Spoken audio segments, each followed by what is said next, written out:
Hey guys, Ramsey here. Welcome to another video. Today we're going to review a Roja Dove fragrance, and actually a very expensive Roja Dove fragrance at that. This is Haute Luxe, his $3,500 a perfume fragrance, and we're going to do an unboxing. This is going to be a dual video, and I'll tell you a quick story. So last week I had some amazing news that I would have loved to share with you guys, but I couldn't.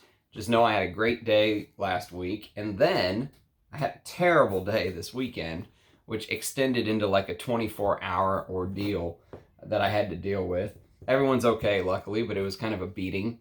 And so when I got home from that 24-hour ordeal, I felt like, you know, the guy that goes and reaches for his most expensive whiskey or something like that, you know, the top shelf cognac. I went and I just instantly put on Haute Luxe. I said, I need something, and that's what I did. Took a shower, and I put this on, and I've been waiting to kind of wear this because there is another fragrance that I talked about.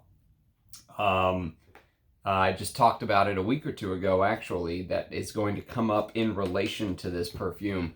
So I should have grabbed the decants, actually, so I could have shown you, but that's okay. You guys will be able to find it on my channel and go back and watch the video where I talked about it. So I've been waiting to talk about this, and what a great excuse to put on something expensive. And yes, I am wearing a $3,500 perfume. You can see I just applied it with a baseball cap and a t-shirt with a bunny on it, and it's Memorial Day. So hey, that's what happens when you love perfume. Sometimes you just want to rock a crazy expensive fragrance. This really should be in a suit. But, you know, you can enjoy perfume in any outfit. Okay, so let's do the unboxing first, because the review is probably going to take a little bit longer. I was a little more thorough.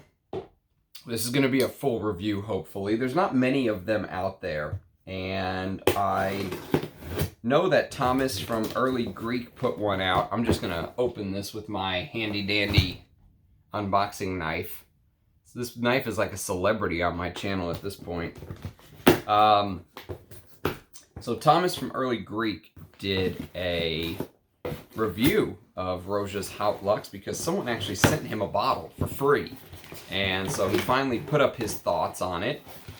And I watched his video, but I watched it when he put it out a couple weeks back. So it wasn't fresh in my mind when I kind of was formulating my thoughts. And I purposely didn't watch because I wanted my information to be different. I didn't want his thoughts to influence what I was going after here. And this is probably the third or fourth time I've given this a full wear.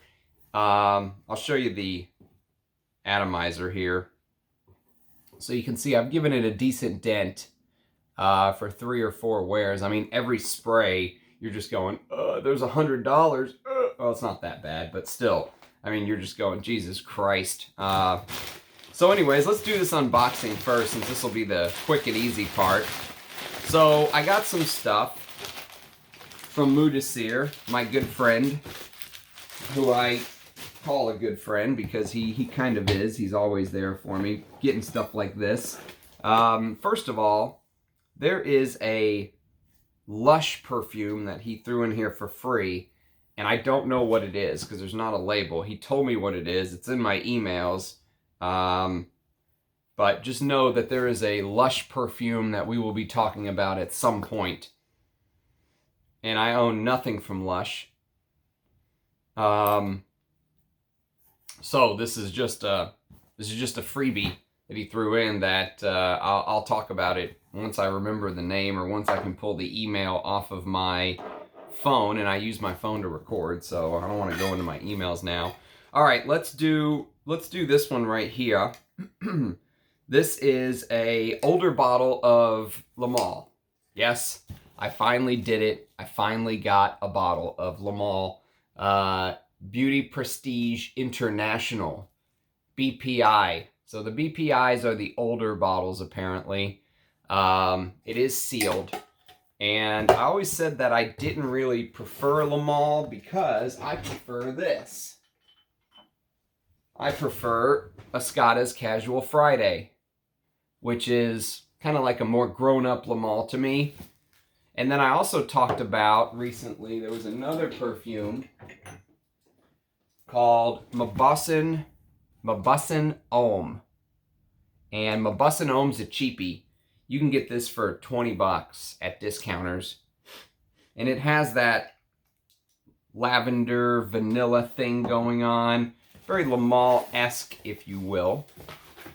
But I just decided, you know what? I've smelled Le Male before. It's not like I've never smelled it. I've smelled it before. And I always just kind of went past it for whatever reason.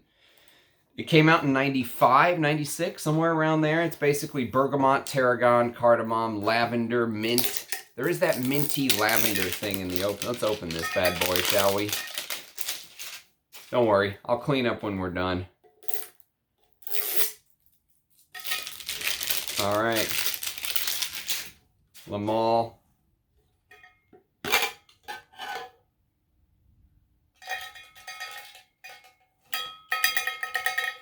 Come on, baby.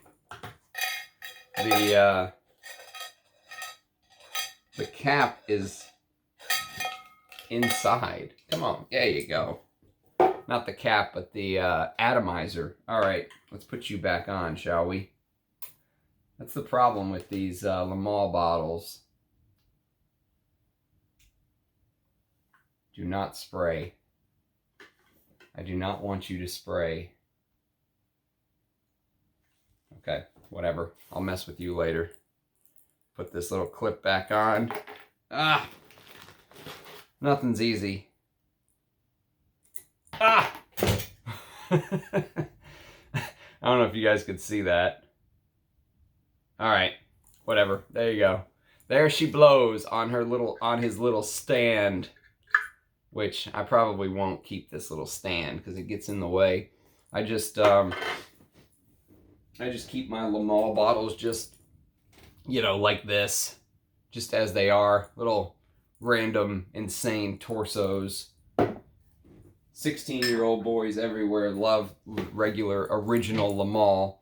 And then it's got a heart of caraway, neroli, cinnamon with a base of amber, sandalwood, tonka, vanilla, and cedarwood. It is designer, as designer can be. It's now not marketed by BPI anymore. It's now marketed by Puig, the big Le Male heads, the ones who love Le Male to death. People like Mark from Robes 08. They used to call this Lamarck. I don't think they like the new Puig versions as much. I think they like the old BPI bottles. So I figured, what the heck? You know what? With a collection like mine, you really should have a bottle of Le Male. So I went for the little 40 ml, which is the same thing I have in my Fleur du Mal. But the Essence de Parfum, I've got the big 125 ml. So anyways, I'm going to wear it and I'll talk about it. And we'll do comparisons with Escada, Casual Friday, and Mabussin Pour Homme. And this is probably the fragrance that put Francis Kirkjohn on the map, is Le Male. So there you have it. It is now added to the collection.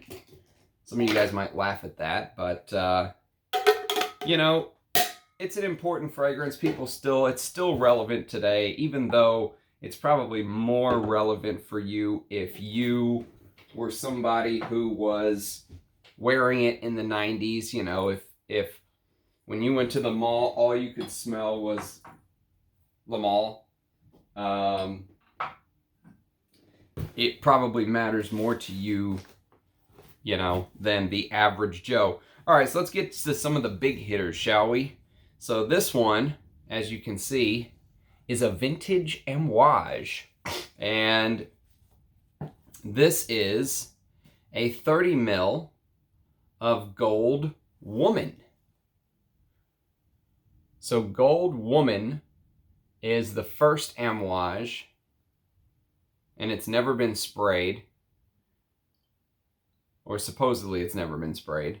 So it's unsprayed, vintage bottle of Amouage Gold Woman, and you can see, somebody was just asking me the other day how you can tell older bottles of Amouage from the new. So look at the distributor on this. Let's see if it'll focus.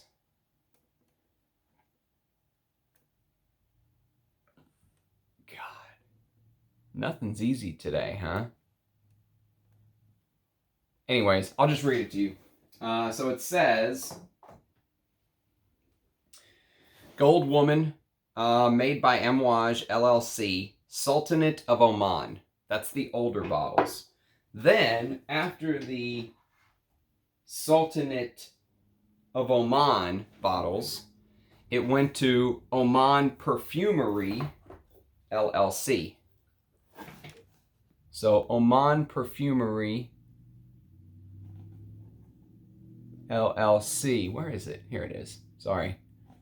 I'm off my game today. Oman Perfumery LLC. And then, after Oman Perfumery LLC, it went to Amouage. It went to Oman Perfumery / SAOC. So if you see that SAOC, you know you're getting a newer-ish bottle. And this is a bottle of Epic Man, and this is the magnetic cap, and I love this fragrance. But this is the one that Epic Man is not written anywhere on the bottle. So there's all different kind of Amouage formulations. Mine's written on the collar. I can vouch for this one. This is still good. It doesn't have as much castoreum as the older stuff. But the new one, where Epic is written down below, I can't speak to because I've never smelled the new stuff. But people do say that the reformulation is not good. But then again, people said the same thing about the magnetic caps, and I love my magnetic cap versions as long as you're getting the proper one. So, Amouage Gold Woman. Let's see what the note breakdown is. Here, let me take all this stuff out so I can have my elbow space. Uno momento.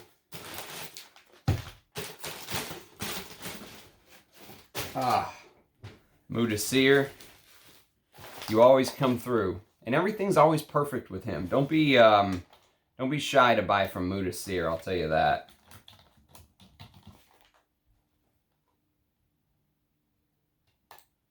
Okay, Gold Woman.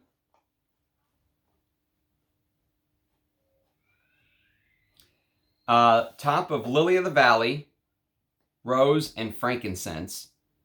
Heart of orris root, jasmine, and myrrh. Base of ambergris, musk, sandalwood, cedar, and civet. And so you guys know, so I have a bottle of Gold Man. Now, again, as you can see, the name's written on the collar, but this is not a made in Oman bottle. This is actually a made in the UK bottle. I never cared much about made in the UK, made in Oman when it came with Amouage because I never had any problems with the made in the UK bottles. And so I have Gold Man, the newer version. And now the next one, we're going to need the knife for this.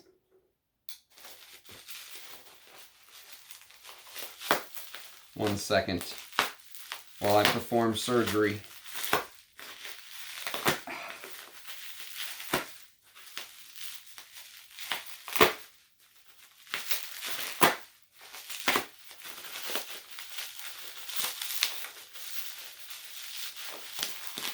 Okay. There we go.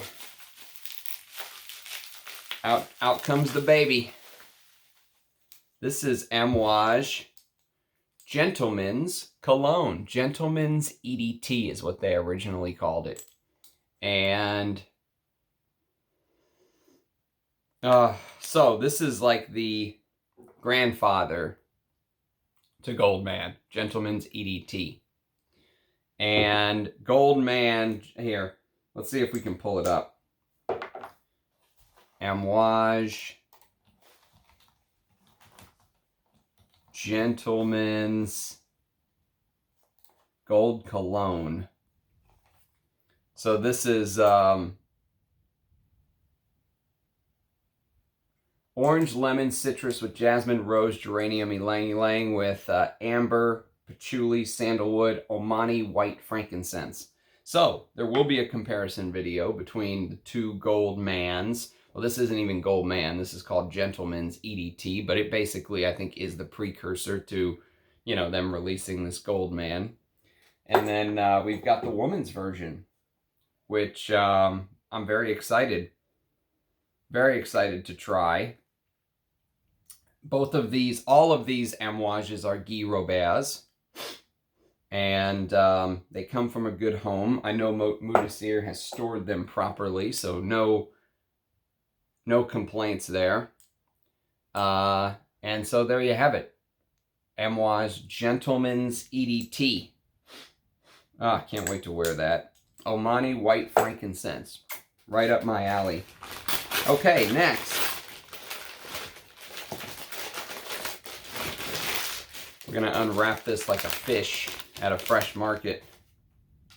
Oh, of course. Another freebie. I already have a bottle of this, but this will be a backup.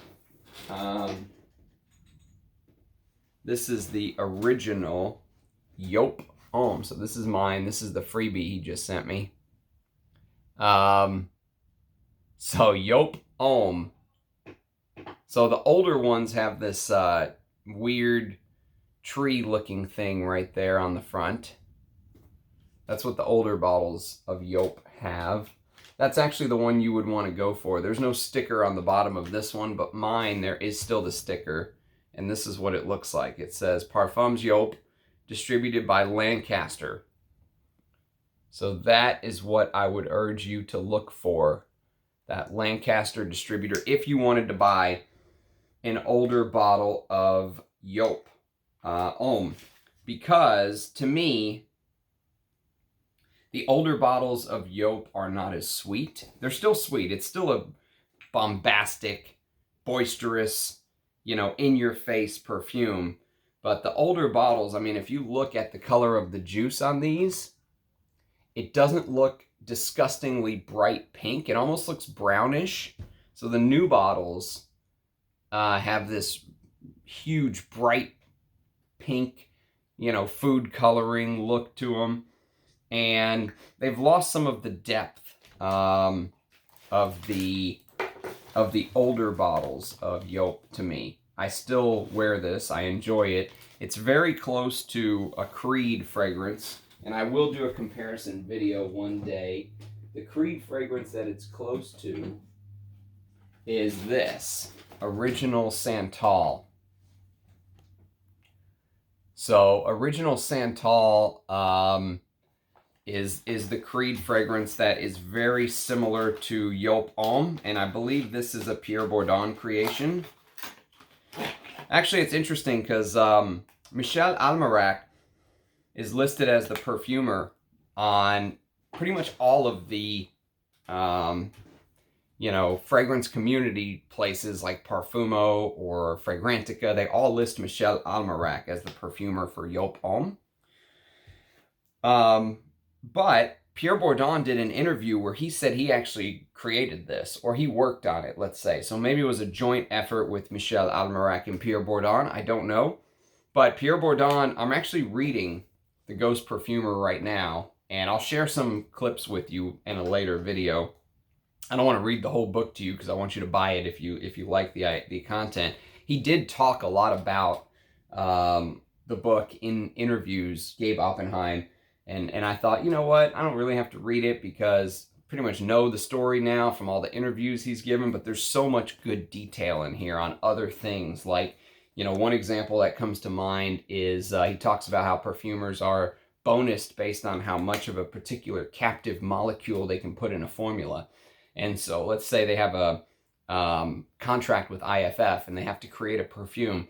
And, well, if they can use however many amounts of, let's say, kilos of this captive molecule that only IFF can use for 5 or 7 or 9 years. There's like a patent period, let's say, where only they can use that particular molecule. Then the perfumer's bonus goes up from that. So there's all kind of interesting information in there that even though you might know the story, Pierre Bourdon was the ghost perfumer, and that's that, and Olivier Creed kind of swindled him out of his genius formulas. Maybe this one isn't genius, but a lot of them are genius. Then, you know, don't think you don't have to read the book because you know the basis of the story. There's a lot of other information in there. I would still urge you to check it out. So Pierre Bourdon made this, I believe, and he claims to have worked on Yop Homme with Michel Almarac. So that's interesting. So thank you for the backup. Thank you for the freebie. It's a partial. I don't care. You know, it's I don't care about stuff like that. I don't care it doesn't have a cap. I don't care. Because, you know, I wear these for the juice, not for the... I don't wear these to flex on Instagram or anything like that. I don't care about that. All right, next. Let me put this back. Because otherwise I'll start losing stuff. And if I start losing stuff, it gets bad. All right, you go back to your home. You go to your new home. Okay. All right, so now that we have room again, let us continue our journey, shall we? So next, what do we have here? Oh, we'll save you for last.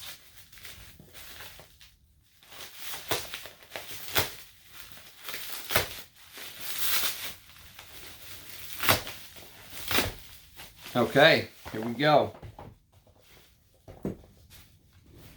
All right. So, you guys know that I have been on a bit of a Jean-Claude Elena kick. And that Jean-Claude Elena kick led me to this. Terre de Hermes. This is the Parfum. And I went for the Parfum just because it is a little heavier, a little thicker. It's not as transparent as the Eau de Toilette. And what's interesting is when Jean-Claude Elena made Terre de Hermes, he made it in Eau de Toilette. I think it was 2007, if I'm not mistaken. There she blows.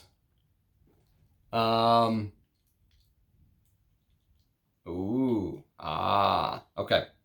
So when he made this, he made it in 2007, and then he instantly jumped to a Parfum version. So he did not even make an Eau de Parfum. He just went straight to the Parfum. That was the next thing that they made in 2009. This is from 2009. I don't know the year. The batch code is 9LAA1. I don't know if that means it's a 2009 version or 2019 or what. But either way, excited to have this and wear it. I'm starting to dig into Jean-Claude Elena's work more. And Terre de Hermes, the Parfum, will get lots of wear from me. Excuse me whilst I hydrate. Pink water.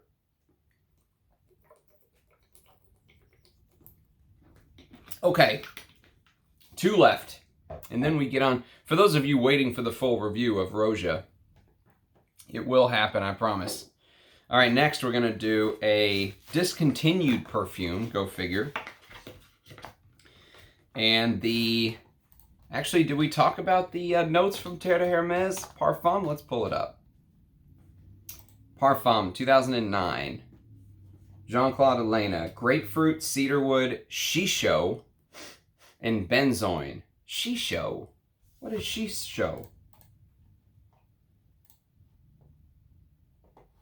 I have no clue what that is. Let's look it up.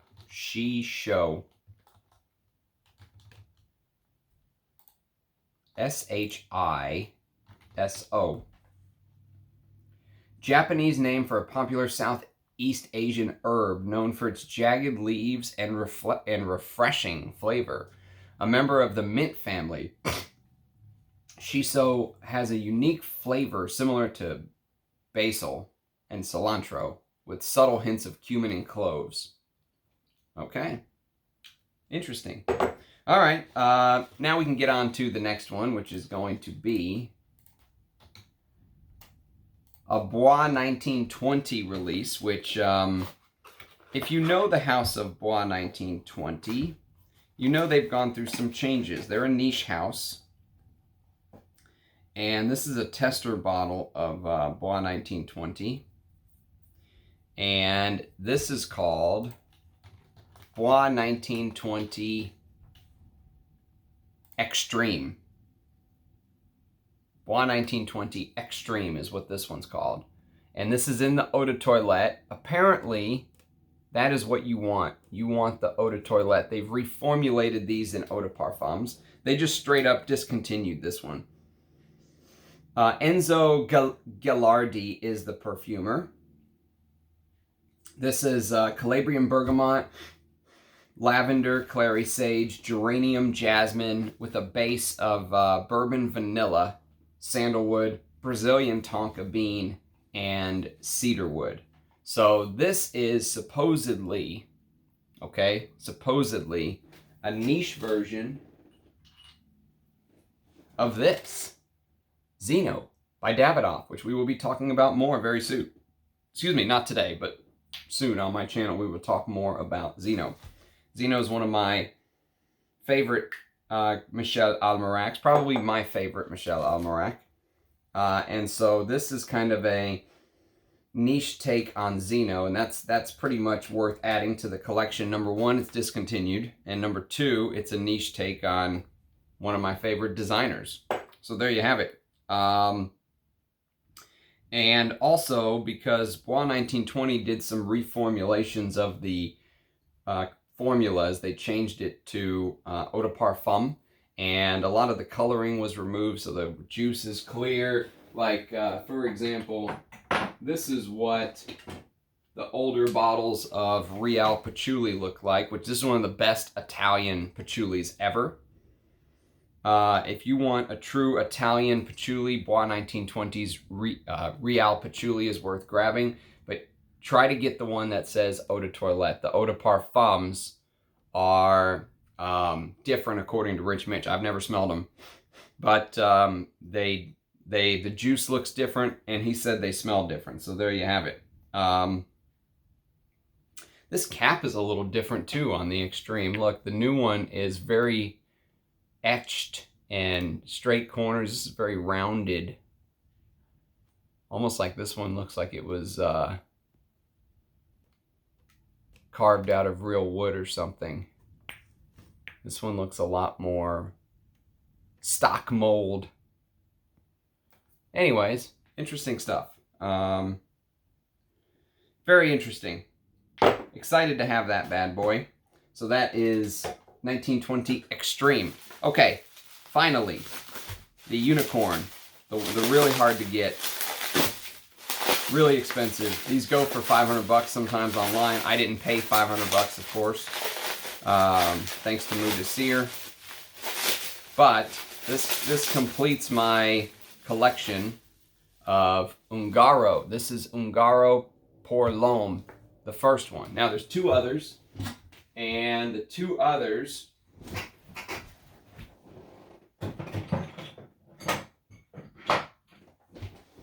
all right, so the two others are number 2 and number 3. Number 3 is this like watery rose vodka thing. All of these are Jacques Polge and Francois Demachy creations, by the way, because Ungaro, what Ungaro did is they subcontracted their creations out to Chanel to produce. So that's the reason why Jacques Polge and Demachy worked on these. And Demachy was kind of like the guy in the back in the lab coat, and Jacques Polge was the perfumer that gets all the credit, but they both worked on it, of course. So there is a pyramid triangle on the back, which is interesting. I'll read this right off of the bottle.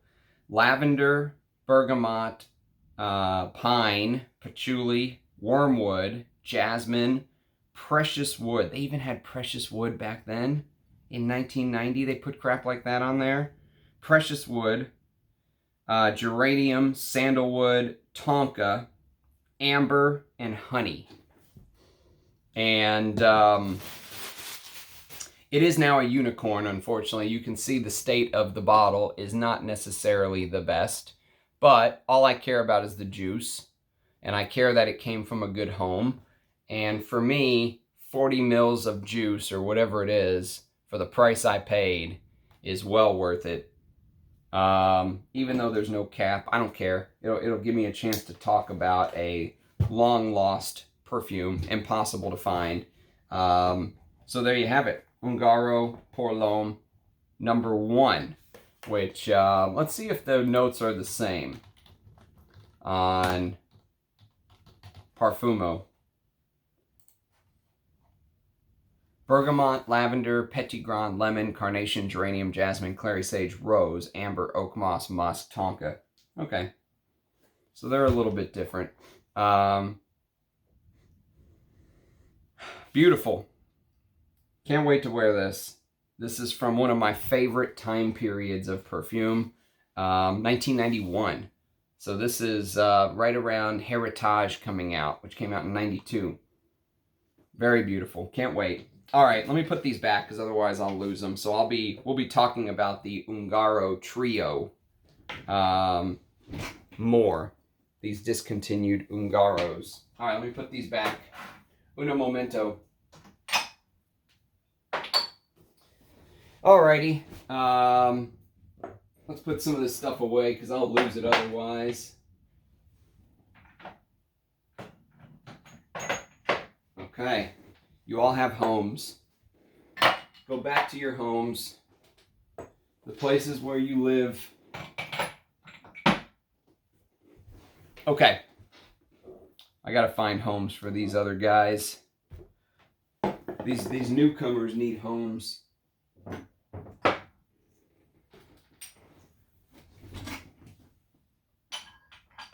All right.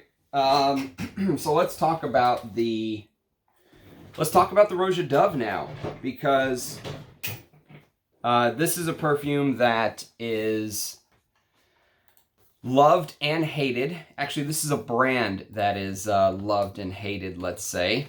And I think the name of the perfume, it came out in 2013, and the perfumer is shown as Roja Dove, which is also kind of in question.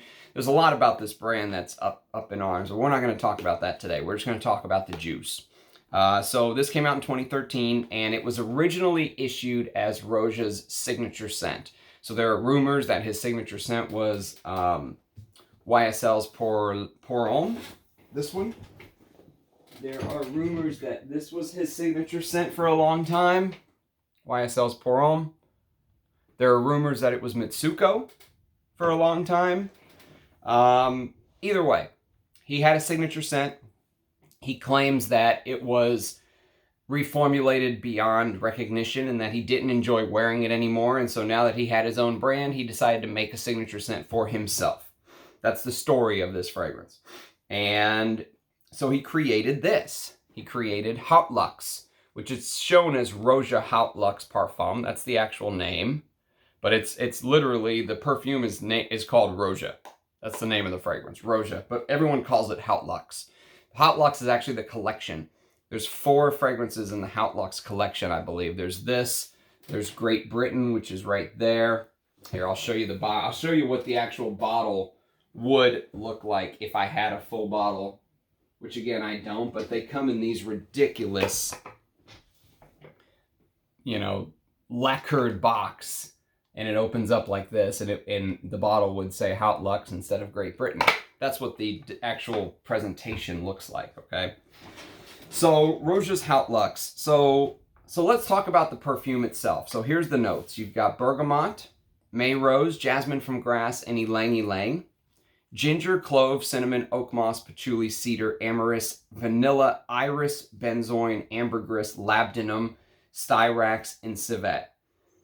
And so when you first spray this fragrance, which again, by the way, I've given it a good amount of wears. I think I've worn this 3 or 4 times now as a full wear. So I've made a little bit of a dent, but this is a fragrance that you have to wear, you have to get to know, and you have to have some experience with fragrance, unfortunately, because if you just spray this on and you make a split-second decision, you won't understand the fragrance because it takes a little while to break it down. The scent is classified as a floral spicy chiffre. That's what they say on Parfumo. But it's so much more than that. You can't really classify it, unfortunately. But we'll get to that later. So let's go through the progression of the fragrance and basically what happens. So when you first spray, you're hit with this very shimmery bergamot. And that's the only top note, bergamot. That's it. And it's a great top note. I love bergamot as only the top note like that. A lot of Guerlains use bergamot that way as only the top note. And then you're hit with this heavy, honeyed labdanum. Okay, now I have some experience with labdanum. I love labdanum. But one thing that's really helped me out is I was sent these little vials from Russian Adam. He sent me these ingredients. And one of them actually is labdanum resinoid. So this is the actual labdanum. And you can see when you open it, you get this sticky, look at the stickiness of it sticking to the vial. Okay? And it smells divine. This could be a perfume in and of itself, honestly.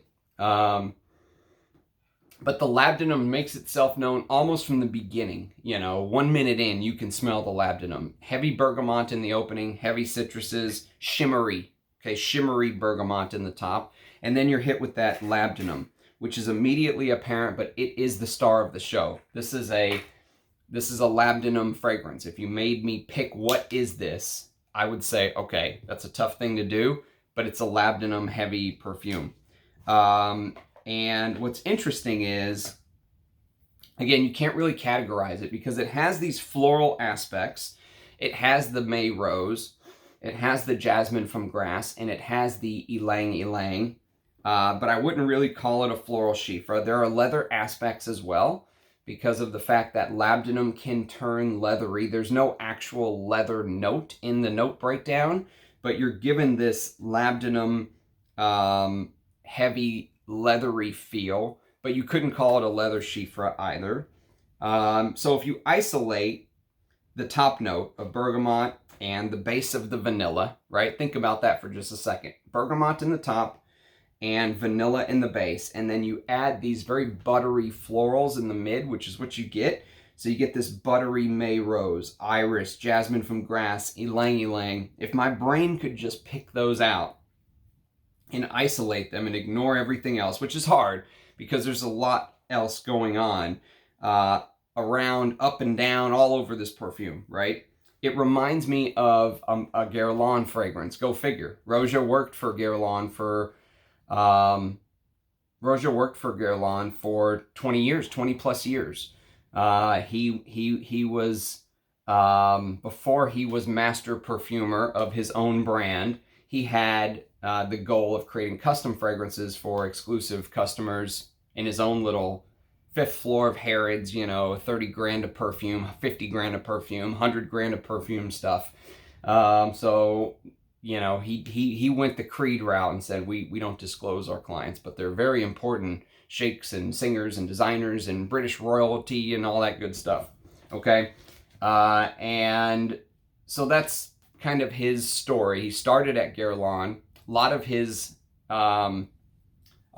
his inspiration is from Guerlain, but then he kind of went and did some of his own thing. But that Guerlain inspiration, because he was there for 20 years, stuck. This reminds me of Metallica by Guerlain, okay? And whenever I wore Metallica last week or a week and a half ago or 2 weeks ago, I had this revelation and it hit me. I said, oh my God, this reminds me a little bit of Haute Luxe. So I said, I have to wear this soon. I've kind of put it in the back of my mind. And then after my little ordeal from this just weekend, I decided, okay, I'm going to wear this as my scent of the day. Wore it as my scent of the night last night. Usually I take a shower in the morning. I took a shower late at night, put this on, wore it all last night, and then wore it again this morning to break down the opening again. And that's my take. This reminds me of a little bit of Metallica. However, you can't just say it reminds you of Metallica and that's that. What reminds me of Metallica is that vanilla bergamot. Okay, that Guerlain vanilla bergamot. But there's a giant labdanum note in here, like I talked about, that kind of makes this its own thing. And there's a huge slug of oak moss. And the oak moss, of course, this is Roja's brand. So the oak moss is probably the oak moss that they are, you know, pulling out the bad parts that Ifra deems will hurt someone's skin. So they can still use the oak moss in larger quantities. But that's a very expensive process. But when you're talking about a $3,500 perfume, there should be no expense spared, right? And then, of course, it's a Roja, so he has to Roja it up. He has to do his Roja thing, which is usually adding some animalic notes, but very intelligently dosed, okay? This never turns into Kouros or anything like that. The civet here is just added as a complement to the rest of the perfume, okay? So there is a Roja civet, and it feels like a Roja fragrance. And so he Rojas it up, very intelligent amount of civet, and then it becomes its own animal. So even though you get the bergamot, so the parts of Metallica that remind me of Metallica, go watch, just search Metallica on my channel. You'll find my my review, if you will. It was just my scent of the day, and I talked about it a week or two ago. But I've been, you know, thinking about this for a while now. Go watch my review of Metallica, and you'll see the parts of Metallica that I fawn over, right? The parts of Metallica that I'm just like drooling over. I would love a bottle. I would take, okay, so I'm going to say this right now. I would take a bottle of Guerlain's Metallica over this. Even though Guerlain's Metallica was a $100 perfume originally, now it goes for $1,000 online, or $600, $800, $900, $1,000, whatever you can find. It's long discontinued. It's one of the last Jean-Paul Guerlain, and it feels like kind of an homage to Shalimar with Jean-Paul Guerlain's own little twist to it, right? I would take a bottle of Metallica over this, because Metallica has that posh, chic Guerlain, right? You get that bergamot, the florals, and you get that vanilla, right? And even though those notes are not trademarked or copyright of Guerlain, it feels like there was maybe a little bit of a starting point for Roja there. It almost feels like if I blindfolded you and put this under your nose, and you said, wow, this smells like a Guerlain. This smells like there is the Guerlainade in here. Like I can smell the Guerlainade, the Guerlainade in here. You would be totally forgiven for that, because it does feel like it has the Guerlainade in here. It feels like that bergamot top with the florals in the mid and the vanilla in the base. And then on top of that, there is that iris note. And the iris note here feels a little bit closer to the iris note in Great Britain. It doesn't feel like the iris note in Guerlain's Metallica.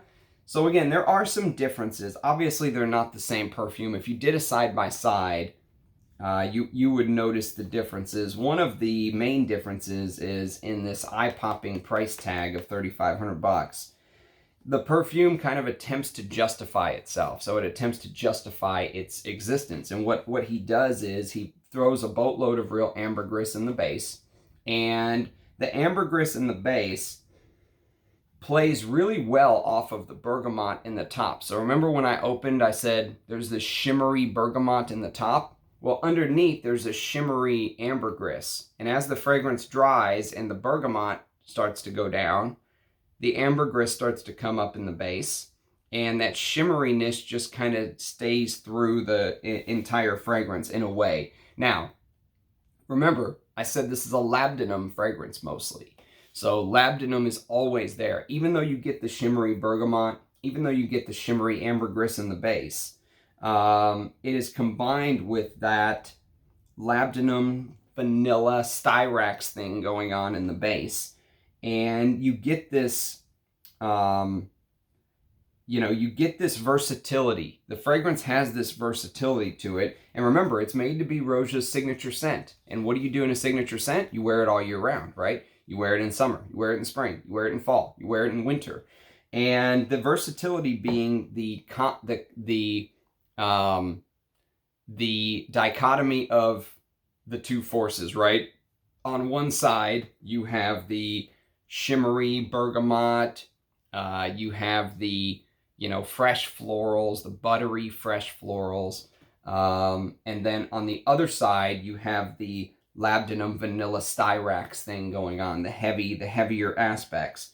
So you get this dense, heavy aspect on one side, and you get the sparkly, shimmery aspect on the other. And when they combine, that's what basically makes Roja's Haute Luxe. And that shimmeriness will remind you of the shimmery little gold flecks in the bottle. I mean, there are real gold flakes in this bottle. I know, it's insane. Roja says they're there to, when he's talking to clients, he can say, yes, these are real gold, but the jasmine in here costs more than a gold flake, or that kind of story. I don't know.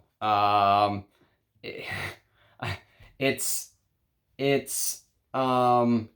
not the first one to put gold flakes in a bottle. I will tell you this, and I didn't think about bringing this up until just now, but this is a vintage bottle from the 1980s called Lair d'Or. Lair D''O''R. So not Dior, but D''O''R. And I got this from Amouage.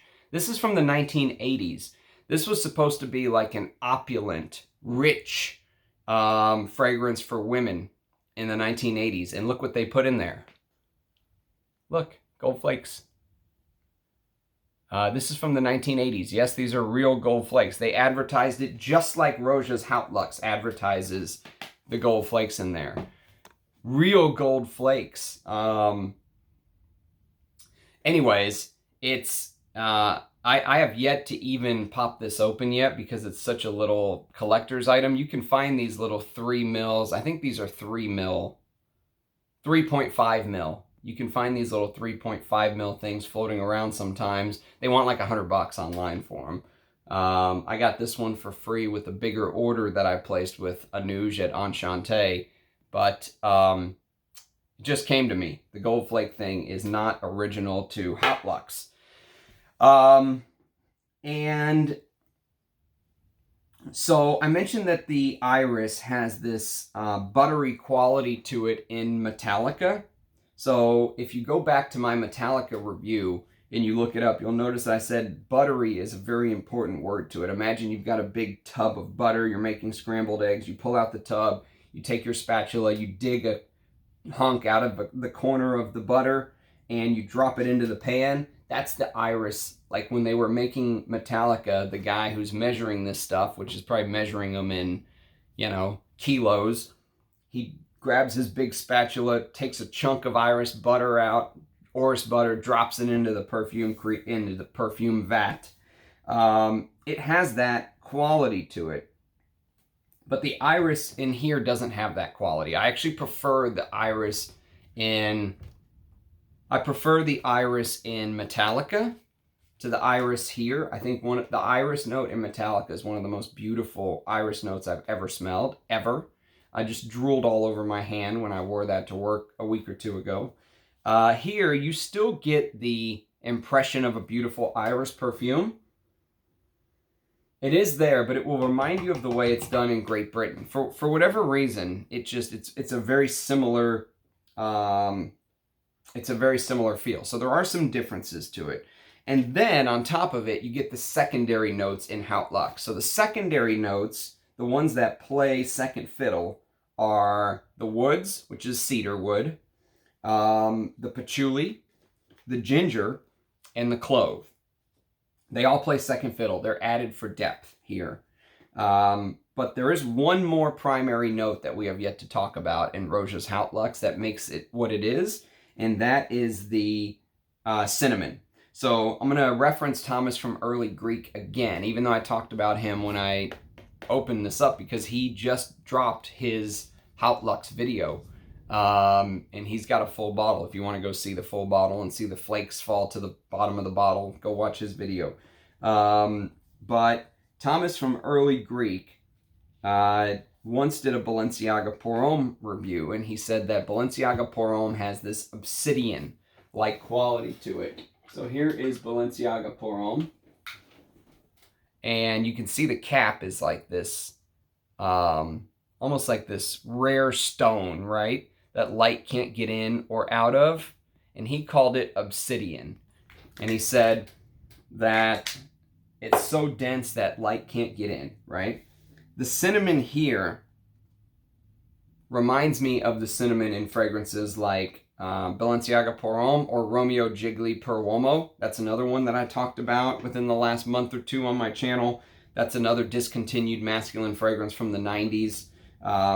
Romeo Gigli Per Uomo and Balenciaga Pour Homme have that heavy cinnamon use that seems very almost like a time capsule. Like that's how they used cinnamon in the late 80s, early 90s kind of thing. And then everyone forgot about it. And then Roja just went and plucked that cinnamon use and said, I'll take that, thank you very much. That's a brilliant use of cinnamon.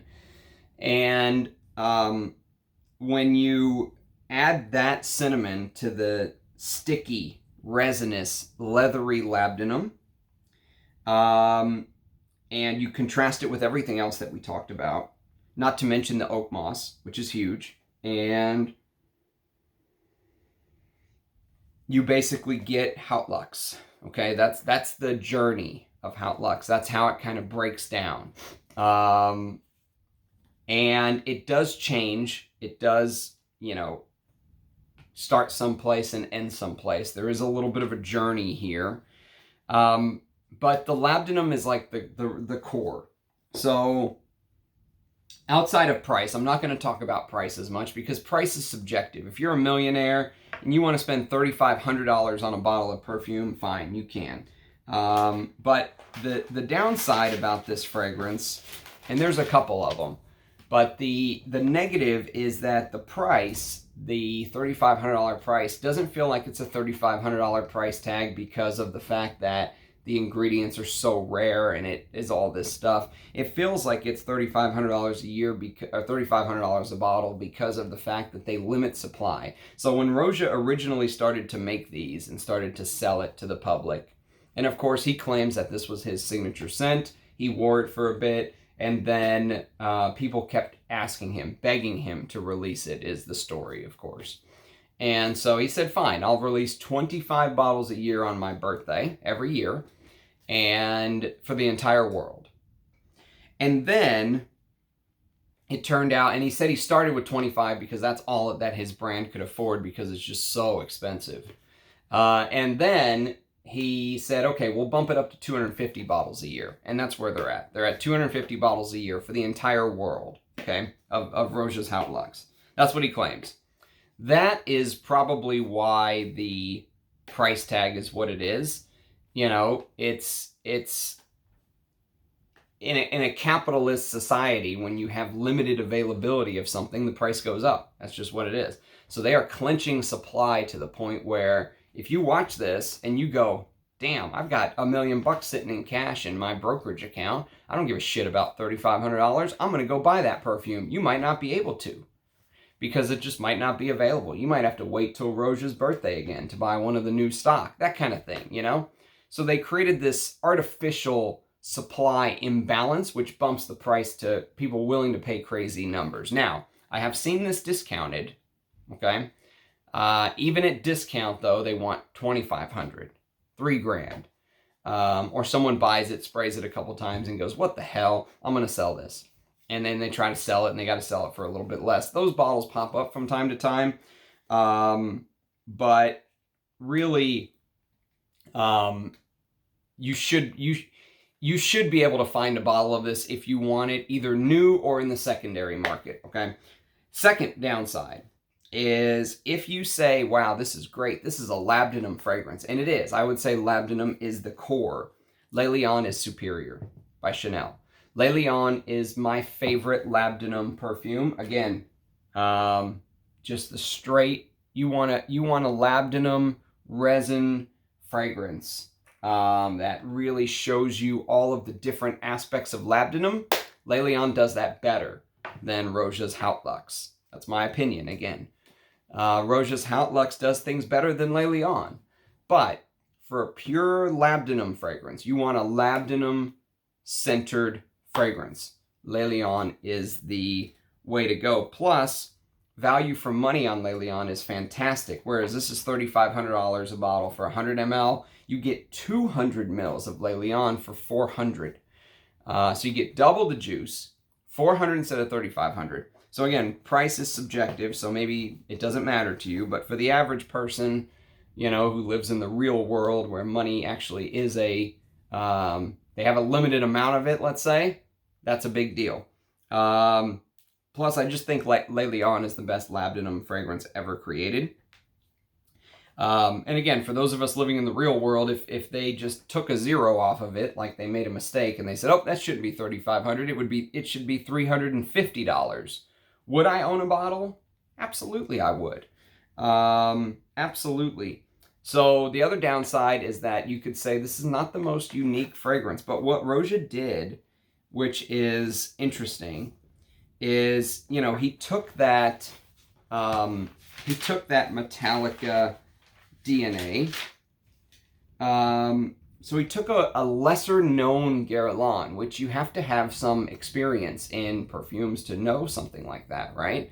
You have to have some, you have to have smelled thousands of fragrances and catalog them in your brain and be able to pull here and here. And so he took this, this very sly move by him too, because he took a lesser known Guerlain, which I think is brilliant. And then he did his thing he Roja'd it up. He changed a little bit here, a little bit there. And they ended up getting to Haute Luxe, right? And Roja, if you've listened to some of his interviews, he likes to say this about Roja's Haute Luxe. By the way, when you watch him speak, it's really interesting because just go pull up Roja videos on YouTube if you're bored and go watch a couple of them. Just go watch 2, 3, 4 of them. You'll notice he says the same thing every single time. It's like he was given talking points. So there is no, there is no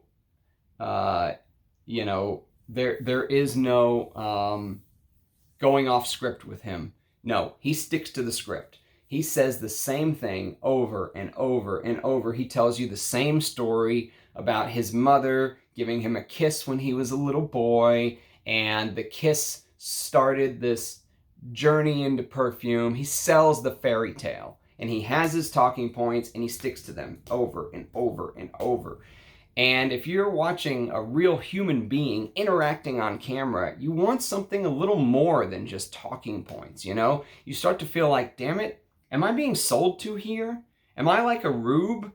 Am I like a mark? Or, you know, am I a sucker? And that's the side of things that bothers me with Roja. So on the one side, he knows vintage perfume. He can pull old cinnamon notes out of famous fragrances. He can, you know, talk about the old Guerlains and the masterful creations, and you pay homage to things like Cuir de Russie with Great Britain, which is one of my favorite leather perfumes of all time. Cuir de Russie by Chanel is one of my favorite, and Great Britain is clearly a take on that, right? He can do that kind of thing. But then you get this salesman-like mentality that you really feel like you're being sold a bill of goods. And with the bill of goods with Roja's Haute Luxe is that he says that Roja's Haute Luxe is a chiffre wrapped in cashmere. That's what he says. He says it over and over and over. He never really goes into much else about the fragrance. He just says, oh, it's so complex. The best way I could describe it to someone like you is it's a chiffre wrapped in cashmere. Now, I don't understand that one bit, and I love and know perfumes, probably more than 99.9% of the average people, let's say. And I have no clue what the hell he's talking about. To me, this is not a chiffre wrapped in cashmere. It feels like it's a Guerlain chiffre. It feels like the Guerlainade is here, wrapped in labdanum. That's what it feels like. It feels like they took the Guerlain DNA that's inside the onion, right? And then they built a labdanum outer shell around it. And they used the high-class Roja materials that they're using at the time. This is almost a decade old. Next year, this will be a decade, 10-year anniversary. That's what it feels like to me. It feels like it's a Shifra wrapped in labdanum. That's the best way I can describe it. So that's pretty much my review of Haute Luxe. It's something that I've given a decent amount of wears to. I will continue to wear it. If my opinion changes on it, I will let you know. But would I spend $35? I don't give ratings to fragrances, but I will say this. Would I spend $3,500 a bottle on this? No. Absolutely not. That is outrageous. Almost insulting of a price, honestly.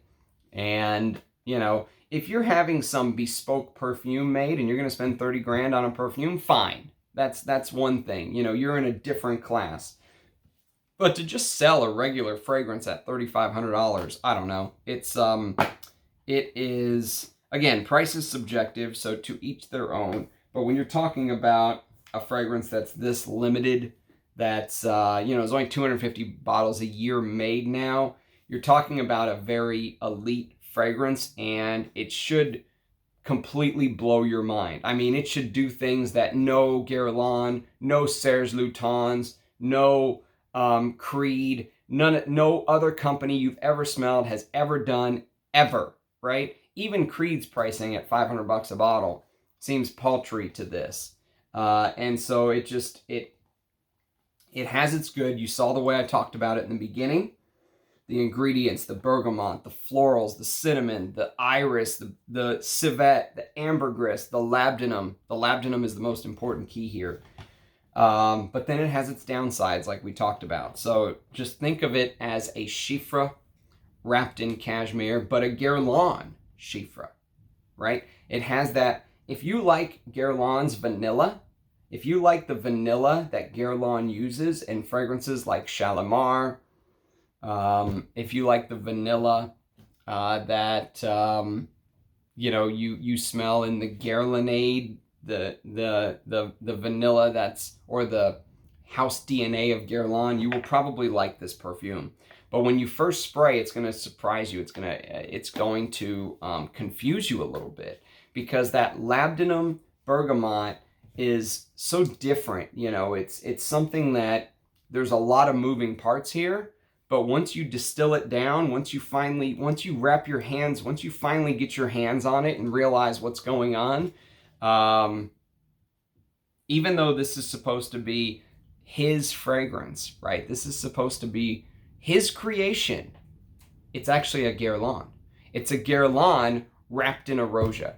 How's that for an ending? It's a Guerlain wrapped in a Roja. That is the best psychological breakdown of the man I think I could ever come up with. It is his fragrance with his name on it is a Guerlain wrapped in a Roja. Right? That's it. I'm out on that one. I can't say any more. That is the best descriptor of this. I did not plan that. That just popped into my head, and I think it's true. I think I've been fair to Haute Luxe. I hope you enjoyed the unboxing. You will see some of these little gems. I'm very excited to wear stuff like the Amouage. You'll see some of these gems pop up on my channel as the weeks and months go by. These vintage Amouages are pure, literally gold. Can't wait to wear them. So anyways, thank you for watching. I hope you enjoyed it. Let me know your feedback. If you've tried Haute Luxe, let me know if you agree with me, disagree with me. Let me know what you think of some of the fragrances that we ended up scoring, like Bois 1920 Extreme, Vintage Le Male, all that good stuff. So anyways, we're over the hour mark. I'm going to run. Cheers, guys. Oh, a like and a subscription helps the channel. You obviously don't have to, but I would love to get the exposure out there to where YouTube recommends me to more like-minded people. So if you found some value out of this, and you're willing give us a like and a subscription and a comment. It helps with the YouTube algorithm. And, you know, so I'm not shadow banned in the background and they keep recommending Jeremy Fragrance and all these other guys to you. You know, let them recommend someone like me once in a while that speaks the truth and isn't just going to hype up a fragrance, and I'll give you what I really feel. Whether you agree or not, I'll leave that on you. You know, it's funny because Roja always goes and comments below other people's videos. I would love to see a Roja comment on a video like mine that's true. So Roja, if you're out there watching, leave us a comment. Let me know if you agree or disagree. So cheers, guys. See you again tomorrow. Bye.